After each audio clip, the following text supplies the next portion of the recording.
becoming ACC champs. Good for us to get here. Now we got to learn how to play. Got to learn how to win. Thought they tried hard, but you're 1 out of 5 in red zone touchdowns. You have 2 turnovers that lead to 14 points. You have a blocked field goal. You're not going to win many games, so we've got to score more points in the red zone. Questions?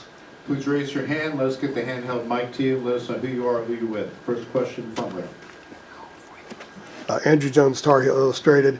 What can you pinpoint that went wrong today that maybe was a connection to the last 2 weeks?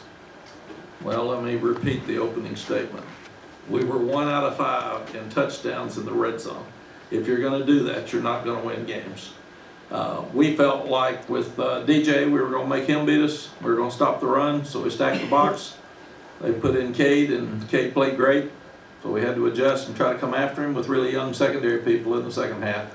So that put us in a bind. If I can ask a follow-up to that. And we had 2 turnovers that led to 14 points. 1 at the 24-yard line, 1 interception for a touchdown.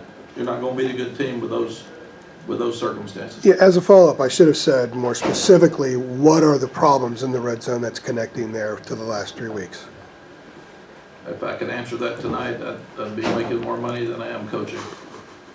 We'll have to go back and look at it tonight and see what it is. It's been a consistent problem the last 3 weeks, and it wasn't the first 10, so I don't have any idea. They've got a really good defense, I know that. And they were hard to block. They brought a lot of pressure, and, but not many people score many points against them. Back of the room. Hey, Mack. Pat Walter in the back here, WRAL. Yes.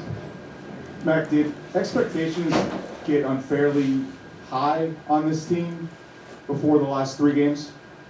I don't have any idea what they were. We want to win every game. As I've said, this team's been in the championship game twice ever since 2012. So that's a really, really good accomplishment. We lost 7 games last year, and we won 9 this year. So that's a tremendous amount of progress. We're playing one of the best teams in the country that, unless they lost by 1 point last week, they would be in the Final Four. So it shows you where we are, and we're making progress, but it also shows you what we've got to do to get better. Second row to our left.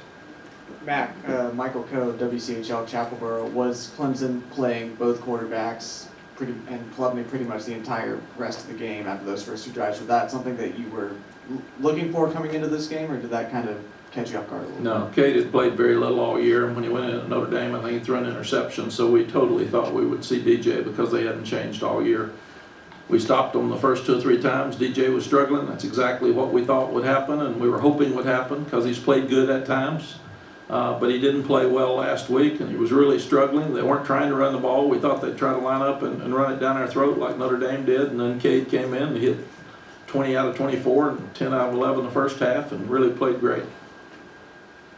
Second row right in front of you, Coach. C.L. Brown, Raleigh News and Observer. Mack, it's kind of piggybacking off of that. It's been the backup quarterbacks for Georgia Tech and NC State.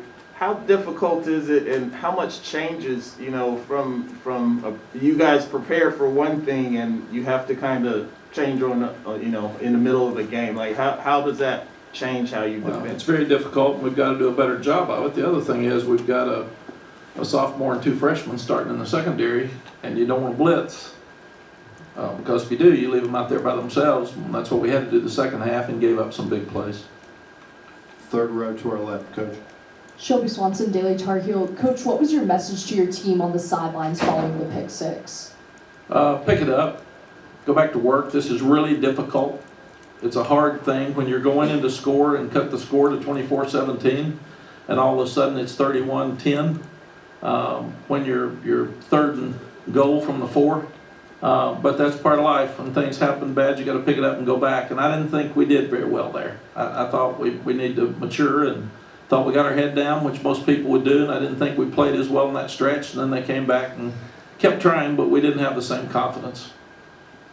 Back of the room, all the way up top. Hey, Mack, in the back here. What lessons do you think Drake May can take from this game tonight? Oh, Drake's the reason we're in the game. He's playing the best defense we've played all year by far. It's one of the best defenses in the country, and we'll all grow from playing a great team. When you play a team, spending the playoffs, every year for about 6 out of the last 8, I think. It shows you what you got to do to get where we want to go, and we're not there yet. We're better than everybody else because we got here, but we weren't better than they were. This was kind of like the Notre Dame game. They were physically better than we were, and they whipped us. To our left by the post. Ross Martin in South Carolina. On the pick six, seemed like a huge moment in the game. What did you see on that play, and then what did you talk to Drake about after the play? I thought he was trying to throw it to Okay. Copenhagen, and it just got out of control and got a little bit high. And then he tried so hard to tackle him, and he couldn't. John tried to tackle him, and that's just a freakish play that changes games, just like Omarian's fumble. We're right in the game, we're moving it, and we fumble it at the 24-yard line. I mean, it's and we're not built yet to walk in there and shut it down like we'd hope we will be at some point. So that's what I saw. I knew it was. We hadn't done well in the red zone. He was trying to make a play, and I think it just got out of his hands and slipped out of his hands and went over his head. Middle of the room right. Mike Solarte, Spectrum News 1. Coach, you addressed the fumble, the blocked field goal, the problems in the red zone. Are those the biggest takeaways, the biggest lessons to try to apply to next season for you and your staff and the players that are going to be coming back? Just those big moments in games, those little moments in games? I mean, where does the evaluation, do you think, begins? Yeah, well, it begins after every game, so we've got to get better for the bowl game, and we'll play a top 15 team somewhere. That'll be really, really good. Secondly, we reevaluate after every year, and red zone touchdowns were one of the major things last year. We wanted to limit tackles for loss, we wanted to limit sacks, we wanted to do a better job on fourth downs, which we've done, and we wanted to do a better job in the red zone with touchdowns, which we did till 3 weeks ago. And we've been playing really good defenses. And when you play great defenses, you're not going to do as well. So we've got to do better against great defenses, and really Georgia Tech had a really good defense for our league. NC State was one of the best defenses in our league, and Clemson's by far the best. So Clemson rolls in too deep. That's as good as anybody else's ones. Third row right in front of you, Fit. Hey, Mack.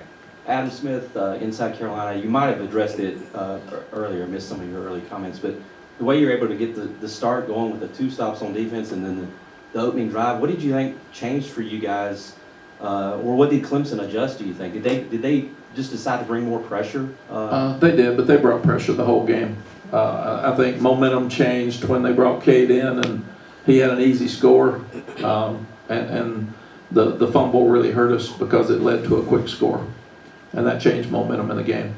And then we got down there again and had the blocked field goal, which we haven't had all year, and they brought 2 off the outside, and the guy made a great play.